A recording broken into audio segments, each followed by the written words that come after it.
The Secrets of Doctor Who is brought to you by the Star Quest Production Network and is made possible by our many generous supporters. If you'd like to support the podcast, please visit sqpn.com/donate. You're listening to The Secrets of Doctor Who, episode number 86. I'm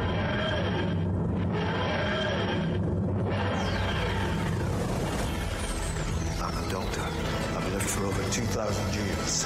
I am Scottish. I can complain about things. Shush. Hi, I'm Don Bettinelli, and you're listening to The Secrets of Doctor Who, where we discuss everything about the hit BBC series, Doctor Who.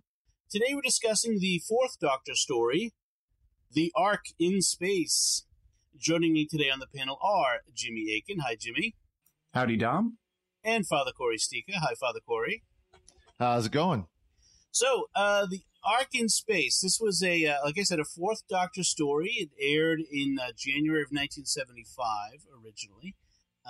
It's a 4-episode serial with Tom Baker, and his companions are Sarah Jane and Harry Sullivan, and the Sarah Jane Smith. Sarah Jane Smith, yes. Sorry, if I'm giving Harry his last name, I should give Sarah Jane her last name. And it's by Robert Holmes. Right, written by Robert Holmes. And in fact, it had apparently it had a very difficult script process, shall we say, where there were a couple different writers who had originally tried to write the story. Yeah, it was originally commissioned to be written by John Lucarati, who was an author that contributed several scripts during the William Hartnell era. But the series had a new showrunner, Philip Hinchcliffe, and Robert Holmes at this point was the script editor. And Hinchcliffe and Holmes wanted a kind of darker storytelling, and they kind of ushered in the Tom Baker period, in the early Tom Baker period, a kind of gothic vibe into the show, and they wanted that here. And so Robert Holmes ended up rewriting Lucarati's script so significantly. I think Lucarati may have even been unavailable. I think he may have been on vacation or something. And the interesting thing about Lucarati is that because he actually lived on a boat in the Mediterranean, and there was a postal strike on Corsica, so he was incommunicado, which is so funny for those of us who live in the internet age now, just to think of like how you could be completely cut off from civilization by a postal strike on Corsica. Now we just email back and forth, so it's kind of funny. Yeah. So anyway, Robert Holmes rewrote the script so much that he ended up being given the screen credit for it instead of Lucarati. So, and this I read was one of the most popular stories of Doctor Who ever. It was cited by both Russell T Davies and Stephen Moffat as among their favorites, among their best, the best stories. And Peter Capaldi. And Peter Capaldi. So what is your take on it, both of you? Father Cory, why don't you say, what is, how do you rank this? It's always been one that I've personally liked. And I think part of it is this is the second episode for Tom Baker. After Robot. Yeah, it's his first full episode where he, post-regeneration episode. And you really see the interaction between Sarah Jane and Tom Baker coming to strength. I mean, this is their interaction at their fullest. Ian, of course, Harry. Yeah. Ian is the actor's name. Harry, he brings in so much, just smart aleck almost, kind of witticisms with the Doctor, and they're trading barbs back and forth, and he's really likable. Yeah. Oh yeah. And just there's so much of again, Sarah Jane in this episode really shows up too. There's a couple of scenes where she really, whether humorous or really shines in her own right. How about for you, Jimmy, this episode? Yeah, I like it. It's not one of the ones for me that is at the very top but even of the Tom Baker era, I would look at other things like the Talons of Wang Chiang, for example, for that. But this is a very good episode. Tom Baker really blooms in this, as do the actors playing Sarah Jane and Harry. We've got lots of nice interaction with them. They, in fact, the first of the 4 episodes consists principally just of the 3 of them wandering around a space station. Right. And it does not bore you. It's fascinating just watching them explore this environment and interact with each other.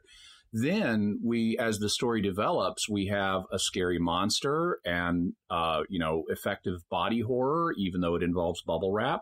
And, and we have these mythic themes because, as the title tells you, Ark in Space, we have a kind of updating of Noah's Ark, where the world has experienced a catastrophe that wiped out all human life, and here are the last survivors ready to repopulate the earth. And so it's drawing on, primordial story themes that have been part of all kinds of different world cultures. And so it's a very deep presentation of those themes. And we have interesting soaring rhetoric. We have a message from the former head minister of the earth, recording, talking to the survivors, thousands of years later about their bold venture to preserve humanity on earth. And it's just a really nice combination of elements. Yeah, we should probably talk a little bit about the story, the plot of the story. So again, we talk about this is the second of the 4th Doctor stories. They've Harry and the Doctor and Sarah Jane land on a space station orbiting Earth in the far distant future. It seems to be deserted. There's automated systems, weapon system, guard system, security system. It looks like something has been sabotaged by somebody. Sarah Jane ends up in peril a couple of times, and the Doctor and Harry have to save her. It turns out that this space station is, like you said, an Ark carrying hundreds, I think maybe in thousands of people who've been selected to be on board because of particular skills and traits to repopulate humanity, as well as animals and plants and all the other things necessary, because solar flares were going to ravage the surface of the Earth. And so they were set to revive from suspended animation 5,000 years later. That's when they figured it would be habitable again. But because of some kind of sabotage, it's been 10,000 years, right? Was it 5,000, 10,000, or was it even shorter than that? I think they overslept by 10,000, so it's even longer. Okay. Right. And in some of the media, they establish it's like in 16,000 something AD. Right, because the Ark launched in the 30th century. Right. Mm-hmm. It turns out that there are these space wasps that have landed on board that have the Weirin. The Weirin, yes, and they're like actually there's some interesting Earth insects that they kind of take over. They're like parasitic. They take over the host, and they use it both as food, but also they come like there's this parasite that takes over ants. This is a real thing that then pilots the ant to do certain tasks for the colony of the parasites. It's really kind of fascinating. Yep. Apparently Robert Holmes really let his inner entomologist off the leash in this, and we get a number of entomology terms that they just drop without explaining. Like at one point, the Doctor warns Vyra, the leader of the humans, that they don't have time to pursue a certain plan, because the wasp pupa are going to go full imago before they could finish this plan. And they don't even explain that imago is the entomological term for the adult stage of an insect. Right. Yes. There's a lot of that drops in this, and you're kind of left to go look it up for yourself, which is fine. It treats the audience as intelligent and able to figure things out. So I always appreciate that. Today we have Wikipedia and Google for that, but Robert Holmes did it without those tools. Yes. Those archaic devices called books. Well, and you had to go to the library probably Yep. to figure this stuff out. Non-volatile storage media. So the way the episode or the serial begins, I had to think about how did Robot end, because we sort of start with the TARDIS landing on this station and Harry and Sarah Jane's kind of stumbling out of it, and the Doctor kind of being annoyed at things. I'm trying to remember. Basically, at the end of Robot, they've defeated the eponymous robot, and they're getting into the TARDIS because Tom Baker wants to split, and he had been trying to split through the whole thing until the robot plot ramped up. And Harry and Sarah Jane are going with him, and the Brigadier tells Harry to stick close to the Doctor, which they mention in this series. And Harry, if I recall correctly, isn't really believing that the TARDIS is a space-time capsule. And so they plan on like a quick jaunt to the moon to prove it to him. And apparently in an unfilmed scene between the episodes, Harry accidentally did something to the TARDIS's control that threw them way off course. Yeah, the Doctor is extremely upset with Harry. He says, "You're a clumsy, ham-fisted idiot." It's one of the Doctor's first lines to Harry. I mean, he's very testy in this episode. He also Sarah Jane's trying to get his attention to something, and he's just like, and he doesn't even turn around. Not now, Sarah Jane. You, Sarah. And he's like, wow, like he just won't turn around. And of course, something bad happens because he won't pay attention. Exactly. Yeah, and we can also detect, writing here, or at least ad-libbing here, that's much more Tom Baker than John Pertwee. He has, even though John Pertwee had a kind of aristocratic attitude and could be condescending, you wouldn't get lines that are just over the top like some of the ones Tom Baker uses here, where at one point he's telling, I think it's Harry, "Your mind is beginning to work. It's entirely due to my influence. You mustn't take any credit." Yeah. Yeah, there's the New Who arrogance that we sometimes see pop up in Classico. And flashes of it like that, especially over the top things, can work. But when it's a constant diet of it, it becomes great. Right. Yep. I liked it's the dialogue at the very beginning of this is very clever. I mean, this when they come out into this airless space station, the life support is basically off, and Harry is kind of blown away by the TARDIS. He says, "That would be you could sell that thing, Doctor," referring to the TARDIS. And the Doctor's like, "What? Jolly useful in Trafalgar Square. I mean, hundreds of bobbies hiding inside it." It's like this. And Sarah's just like, "Stop burbling, Harry." It's like, "Oh, sorry, shock, I suppose." I mean, you got to imagine too, though. He gets into this machine that he thinks is just a cabinet, and there's all these this incredible high tech device, and he starts just tweaking levers or dials or whatever. Right. Well, it kind of goes back to the test of guyness joke. How to know if you're a guy. What do you do if an alien comes down and gives you a device that will cure all disease, war, and hatred forever? Do you A, give it to the President of the United States, B, give it to the President of the United Nations, or C, take it apart? Exactly. You fiddle with it. You take it apart. How does it work? Yeah. Yes, that's my son is one of those. He's constantly taking my stuff apart. Stop touching that. So they're in the 30th century on board this very advanced technology space station that has post 30th century now. Right. Well, but it originated in the 30th century, I think he said. Yeah. That contains advanced technology like reel-to-reel tape and microfilm. Which I mean, of course, this is filmed in 1975. They have to use what they have. But I always love that juxtaposition of, there was a great blog called Paleofuturism. The idea of what the future looked like from the past. And that's kind of what we have here. So we have Sarah Jane also gets into the act of being really kind of feisty with Harry, because Harry has this funny habit of being misogynistic, frankly, toward all the women. He calls Vera, the leader of the Ark people, a funny bird, and he keeps calling Sarah Jane. He keeps calling her old girl. Yeah.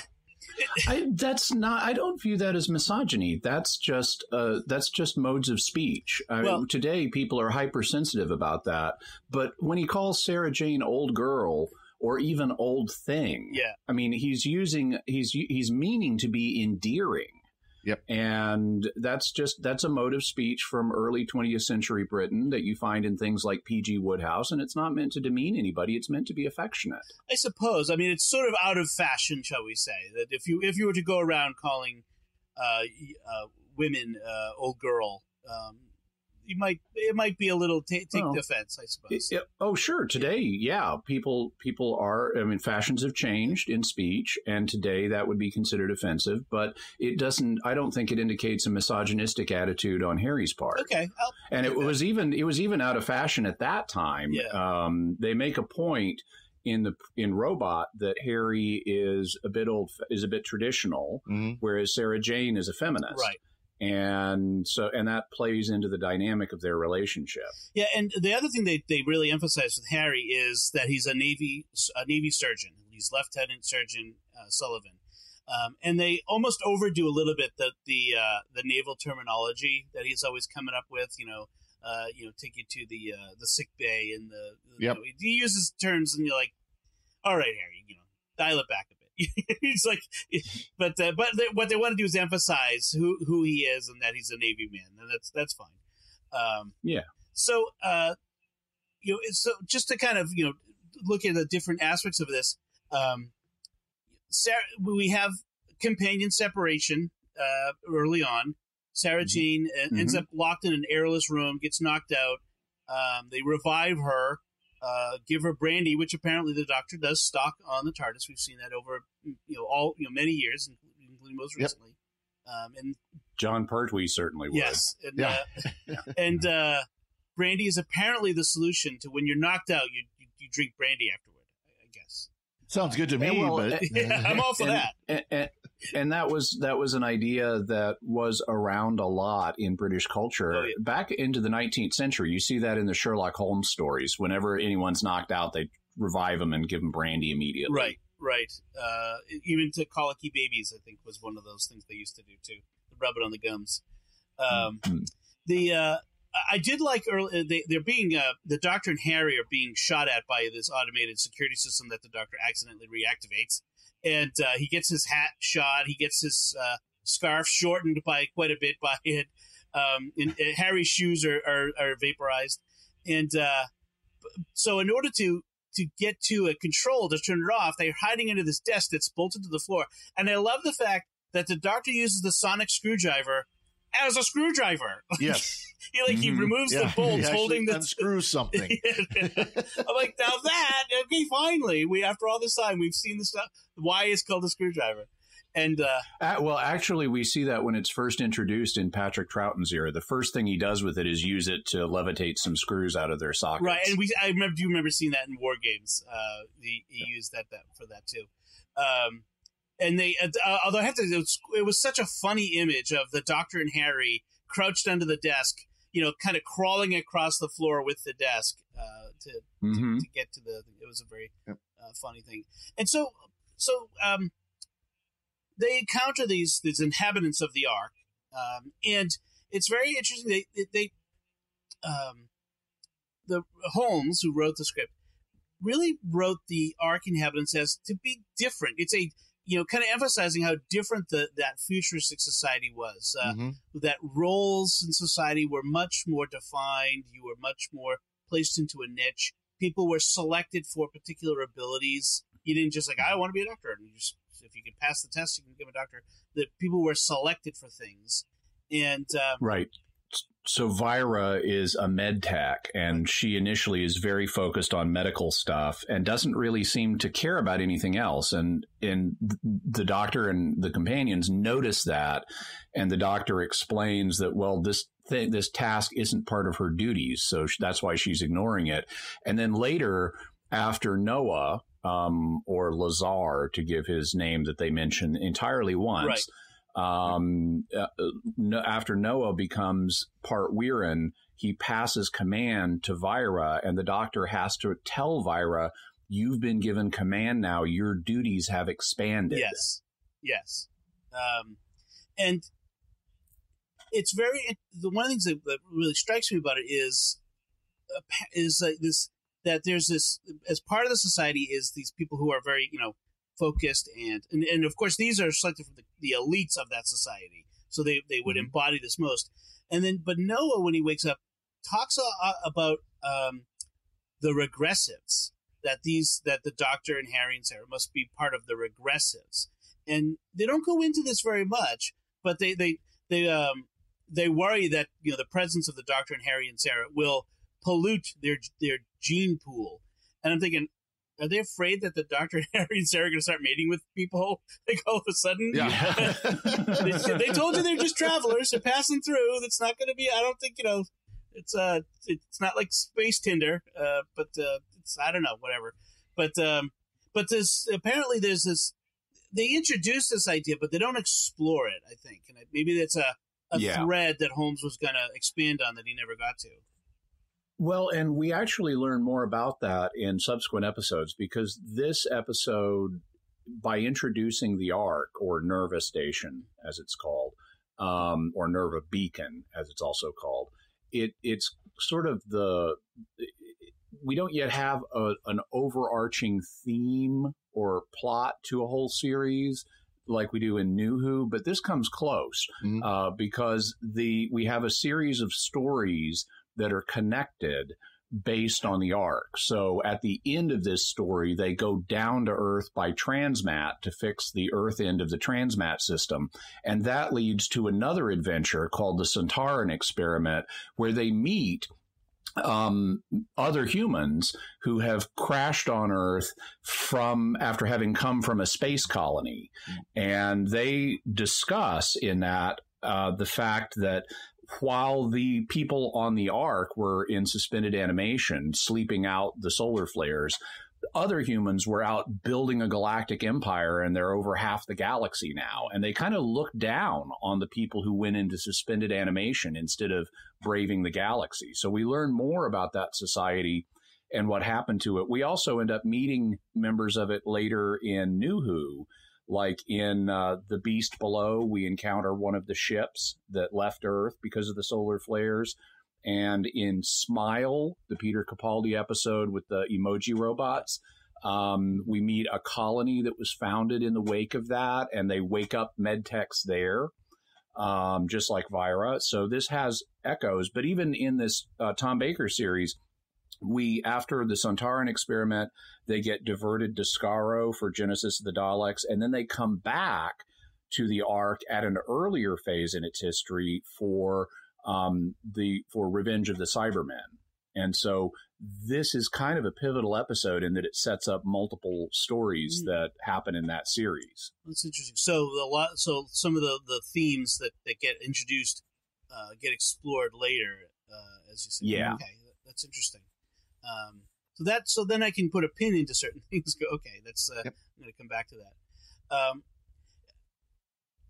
That was one of my questions: is how does this storyline that Earth was bombarded by solar flares and had to be abandoned for a period of time, how does that square with New Who? But I guess it does. I mean, it's still they don't contradict that at all, as far as I recall. Yeah. They mention, and they even play around with it a little bit, referring to it as the Great Disaster. And I think it's during the Clara Oswald period, she sees a reference to the Great Disaster, or hears a reference to the Great Disaster, and doesn't know what it is, and the Doctor is kind of cagey about it. But that's what's being referred to. Oh, okay. All right. That's interesting. I also found interesting that we had another instance of people in cryogenic suspension or suspended animation who oversleep. We talked about that very recently with the Silurians, with the third Doctor, and we're doing it again. And that seems to be a bit of a trope in all of science fiction, not just Doctor Who. This idea of if you go into suspended animation, will you oversleep that suspension? That it's sort of a fear of that of well, you're sleeping forever. You're relying on this equipment to work perfectly for the course of 5,000 years, 10,000 years, whatever it is. Yeah. And putting your life completely in that. And of course, the fact is anything human made can break down over the course of 5,000, 10,000 years. Your HAL 9000 computer may decide to kill you, or you might wake up on a planet of the apes. Right. Yep. Star Trek did numerous episodes like this. But in some ways, I think it almost goes back to the Snow White sort of myth where, Snow White is asleep and sleeps forever until the prince comes to wake her up. Is that idea of, you're asleep, there's uncertainty about your future, and it's almost a fear of death at its root, isn't it? Mm-hmm. It also manifests in Rip Van Winkle, where you have Rip Van Winkle falls asleep for 20 years, and when he wakes up, the American Revolution has happened, and they're no longer British subjects. So you awaken in a very different society. Right. I think there's that there's an element of like the fear of death and what awaits us on the other side, and that idea of when we die and we are presented with the afterlife. What is it we're going to see? And because, as Christians, as Catholics, we have a certain faith about what it is we're going to encounter, the paradise, or at least our judgment, and then hopefully paradise. But there's that uncertainty that is, I think, in the bones of humanity that goes all to our earliest days about that. Well, that's why I think there's a lot of people who want to see something like cryogenic suspension developed, because to avoid death, exactly that. Because you hear stories of people that they want their after they die, they want to have their body frozen so that 100 years from now, when they've developed a cure for cancer or whatever it is that killed them, they could be brought back and revitalized and live on forever, right? Type of deal. In fact, the remake or the HBO series Westworld, apart from the prurient aspects, but it turns out that the fundamental, I'll be spoiler free here, but the fundamental question is it's partly about the nature of consciousness and of what it means to be a person. Can you be an artificially created person? But there's also questions related to mortality and becoming immortal. If you can move your consciousness into an immortal body and living forever, and that is like I said, this is a very present question and problem for people today, because there is a lack of belief or faith in a life after death, and a fear of oblivion, essentially, which is right. Sort of manifested in something like this. So I find it's very interesting to see this kind of played out again in this story of Doctor Who. One of the ways that you mentioned, Dom, how Holmes writes these characters to be very different than us as a way of showing how society's progressed. And one of the ways he does that is, like a lot of kind of antiseptic futures, people have very understated emotions. Mm-hmm. And when Vira mentions that that their leader, whose real name is Lazar, they nevertheless called him Noah as an amusement. Right. And it's like you can't imagine any of these people, having a belly laugh. Exactly. Harry has to explain to Vira that an amusement is like, oh, you mean a joke?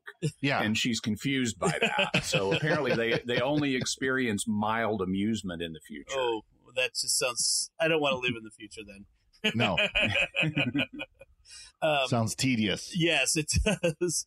So, the interesting thing, there are themes of sacrifice in this. Mm-hmm. Noah gets infected. There are two ways that the bugs, the Wirren, take over. They can either in a sort of impregnate a person with larvae and take them over from the inside and absorb their knowledge.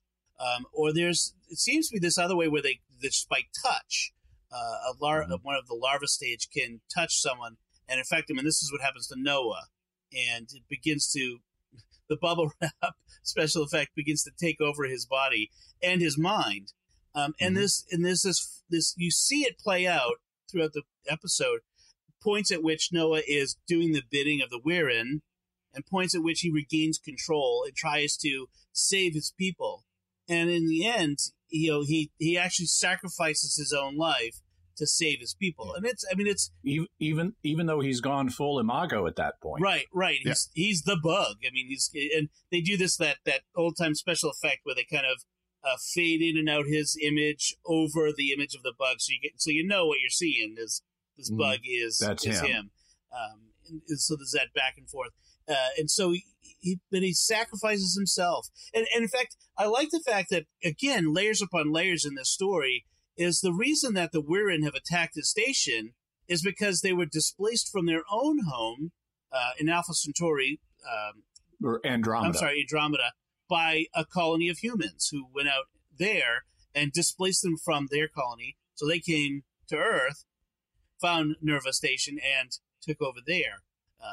Yeah, and that's typical Holmes of trying to humanize the monsters and make the situation more complex. They're not just baddies. They are baddies, but they have understandable motives, not just to have kind of justice by getting a home from humans since their home was taken away, but also other motives. They're looking to advance themselves because they're not a technological species and we are. And so the plan is, by absorbing these humans in the Ark, they're going to leap in one generation to being an advanced technological society. Right. Now, you might wonder, why do they care if they can fly through space on their own? But apparently they do. There seems to be a lot of species in the Doctor Who universe that can travel through space without spaceships. It's a kind of an interesting idea that they've kind of used over and over. One thing we should mention is, and we've alluded to it, but this is besides being a classic story, this is also a story that's a classic example of what we would consider bad special effects. Oh, yes. Because I think not just the energy blasts that they use in this show, but in particular the larval stage. Even for its Wirren. time, it was bad special effects. Yeah. Well, yeah. So basically, you have when the Wirren are at their grub stage, what you have is basically a stagehand wrapped in bubble wrap. It looks like a burrito trying to slink across the floor. Yeah. And the bubble wrap has just been like lightly spray painted green, and it's not even completely spray painted. You can see transparent parts of it. And so it's really cheesy, but it still manages to be effective body horror. I remember bubble wrap in the 70s being a kind of new thing, and I looked it up, and apparently it was introduced in 1957, but I don't think it became omnipresent at that time. I think that was really in the 70s, and so I think that the producers were thinking we could slide this bubble wrap past people because they may not know exactly what it is. Well, they had a couple of things like that, like the slime trail going from the air vent across the floor to the ominously empty cryo chamber that the poor fellow Dune was in. That wasn't slime. Like, they didn't use any kind of actual gel. It was like plastic wrap just laid on the floor. And I'm like, why not just make slime? You know, just like it's a special effects guy worth his salt, even in 1975, could make slime and just smear it on the floor. Also, all the holes in the floor that are meant to convey like metal grating are just painted on. Right. And the creature apparently could travel through grating without being like Swiss cheese, exactly, like that, or without grated harming cheese. the grating or anything. Yeah. The special effects was not the high point in this one. I had there was a couple of funny moments. Sarah Jane had to snake a cable through this very small conduit and into the air duct. Yes, Yep. she had to crawl through an air duct, another trope. And she kind of gets stuck. And the doctor, in order to get her unstuck, starts intentionally provoking her, goading her, and it was just so funny. And she got so mad at him when she got unstuck. Oh yeah, up to that point, everyone else had been talking to her on the intercom and saying, "Okay, you can do it. You can do it." They'd been encouraging, and she was like, "No, I'm stuck. I can't go forward or back." And so after he sees that the encouraging isn't working, the doctor says, "You're so useless. I knew you would let us down. We have this urgent crisis, and you're in there blubbing." And she finally gets so mad she dislodges herself. that was a good moment. I like that. I understand why Sarah Jane was so popular among folks. I mean, she's just kind of got a spark that is fun. Well, it's, another humorous moment I love is when she was on the tranquilizer couch. She was transported from that one couch to the other, and she's laying there, and there's this personal message pre-recorded from the High Chancellor or whatever the title was, and it's, welcome, citizen. And she kind of just, kind of druggily waves, like, oh, hi. Yeah, it was very interesting when she was in that. Like, it was basically like a cryo chamber prep table or something like that. Right. And the message, it was very much phrased like she's about to die. They were trying to build up some drama there. Like, you're about to sacrifice everything for the sake of everyone, and this idea, and so they effectively built up some drama in that moment. So that was very interesting.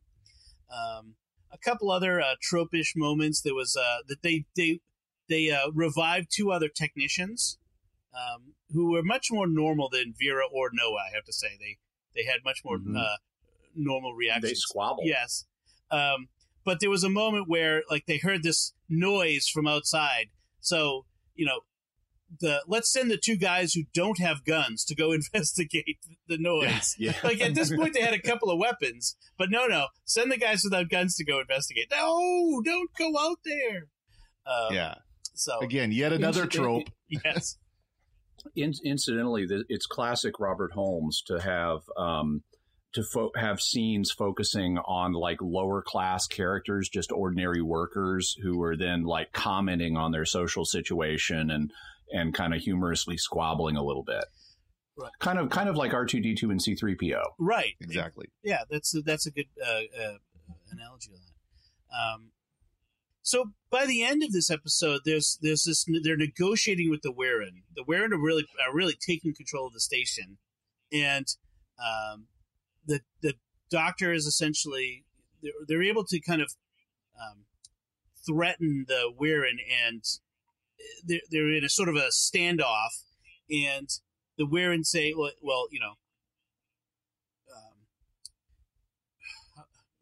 how to put it? We'll let you go, but if you don't surrender, humans can require 2 mass pounds of oxygen a day to stay alive. We can live for years without oxygen, so we're going to shut the oxygen off if you don't surrender. But if you do surrender, we'll let you all go. And this is a classic, are you really gonna let us go? Or, and the doctor's like, no. I mean, we'd be sacrificing all the people who are still asleep because the Warren want them for food. I mean, and so there's that and knowledge, right? And there's that moral quandary of, do we save ourselves at the expense of others? And of course, the doctor can't. And this also explains. Now, we mentioned we got companion separation actually within the first 4 minutes. Yeah. We didn't get TARDIS separation in this episode, right. And so they loop back on that and explain why they don't just all get in the TARDIS and flee. Mm-hmm. It's because they would have to leave behind all the people who are still in cryo, and they can't do that because they don't have time to wake them up and get them into the TARDIS. Right. Speaking of TARDIS separation, at the end of this episode, as you said earlier, they get in the transmat and travel down to Earth. And I'm thinking, why not just take the TARDIS down? Why are you leaving the TARDIS behind? Because when you do that, now you are separated from the TARDIS. You've left it on board the station, and if something goes wrong down there, you're going to be stuck. It didn't make sense. I think partly they're thinking, well, in terms of the characters, they're thinking this is going to be easy to fix. The doctor thinks this is not going to be a problem, and it's the most expeditious way to get down there. Just push the button and we're down there. But also a factor at this time may be that the TARDIS is still kind of unreliable in terms of where it takes you. Right. Okay. Yeah, they might not actually end up on Earth on the same day. Now, of course, I love the fact of, we can't, we can send 3 people at a time via the transmat only if the base unit is working, assuming meaning you can only send like 1 or 2 at a time. And then what does the doctor do? Him and his 2 companions, and there's 3 of them, beam down. Yeah. Very convenient. Yeah. That was my issue with this is, okay, how do you know what exactly is the problem? Why is it safe for you to go down there? Well, he says, the signal's faulty, probably the diode receptors. Probably. Yeah. I really, if I'm going to use a transmat, I really want to know it's going to work. Yeah. Well, I'm with Dr. McCoy from Star Trek on this one. I don't want my molecules beamed all over the universe accidental. Yeah, exactly. In fact, if you watch the beginning of the Centauran experiment, they actually have problems with the transmat because the doctor gets down just fine, but Harry is phasing in and out at different locations, and Sarah Jane ends up on her butt in the brush. The doctor rushing in where cooler heads should prevail. So, anything else you want to say about this episode? We do get a moment where Vera wants the doctor to, or Vira wants the doctor to help someone medically, and he says, "My doctorate is purely honorary." So, are we settled on that? It's just that a title is assumed for himself at this point. That doctor is just something he kind of took for himself? That isn't clear at this point. It could mean it was an honorary title awarded by an institution. Okay, all right. Rather than something he just chose. A couple things that I noted about this episode. At part of the solution or part of the standoff is they have this kind of shuttle that is on the space station that has its own power supply, and they use that to electrify the station. And that limits where the Weirin are able to go now that they're hatching out in mass from these human-sized cocoons. And if you look at what Nerva Beacon looks like, it actually looks like a giant bug zapper in space. Yeah. And that's, I think, may have been in Robert Holmes's mind. I looked it up, and bug zappers started to be made in the 1930s. Mm-hmm. And you see, contemporary technology creeping its way into science fiction in interesting ways. Like Star Wars has a garbage masher scene with trash compactors being a big thing in the 1970s. And I think maybe bug zappers were too. Mm-hmm. They were getting popular. And so, hey, let's make the space station a giant bug zapper to kill these wasps. And I also think it was influenced by a movie from 1968. It's a classic of cheeseball science fiction movies called The Green Slime.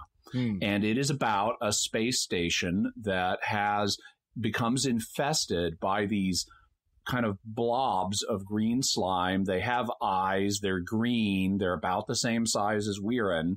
And just like the Weirin have these long bug-like arms that are very slender, the green slime had tentacles that they would wave around in a similar way. And they made the same kind of chittering, shrieking noise. You even in the green slime have scenes of the green slime doing EVA walks on the outside of the space station, just like we see the Weirin doing EVA walks on the outside of Nerva Station. And I can't, and electricity as a way of killing the monsters is the solution there. And so I can't help but thinking that Robert Holmes ripped off the green slime. Well, at least he did it better. It wasn't as bad. It's better with the doctor. Yeah, although the green slime does have its own amazing 1960s rock and roll theme about the green slime screaming across your mind. Oh, man. That just sounds so bad. Green slime. That is, if it's streaming on Netflix, I'll give it a hard miss. So I bet there's a Mystery Science Theater episode out there somewhere. Actually, they used the green slime for the proof of concept video for Mystery Science Theater 3000. Wow, that's awesome. So, any last thoughts from you, Father Cory? Or nope. Okay, so I think that's it from us on the Ark in Space. It was, again, like we said, it's a good episode. The story is very good, if the special effects are not as good. So that's, what did you think? Let us know. Tell us what you think of this Fourth Doctor story called Ark in Space. You can watch it online on BritBox and other places online.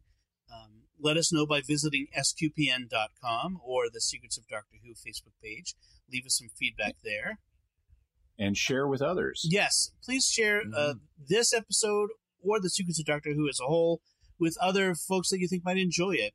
Might enjoy this romp into Classic Who. If you're not familiar with Classic Who, or if it's something that you've always loved, or in otherwise, it might be a way for you to introduce someone to Classic Who. And I have to let you know that on our website, if you want to look at episodes of Classic Who in order of their original production, so the first episode of season 1 and that sort of thing, there's a page there. If you go to what did I call it? sqpn.com/TARDIS archive, you will find a listing of all of the episodes of Doctor Who that we've talked about in order of the original airing of the episode, as opposed to the order in which we've done these shows. So that if you're looking for something in particular, you can find it there.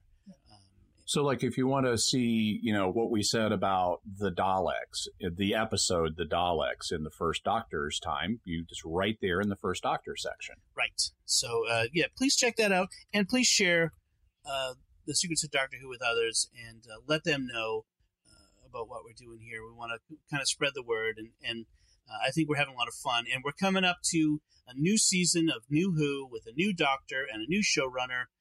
And that's going to be a lot to talk about. It's not very far from now. We're only a couple months away from that. It's going to be in October. So get people to start listening, and it'll be a lot of fun. We promise it's going to be good. So send us some feedback. You can send us an email to drwho@sqpn.com. You can send us an audio file. We could play that on the podcast.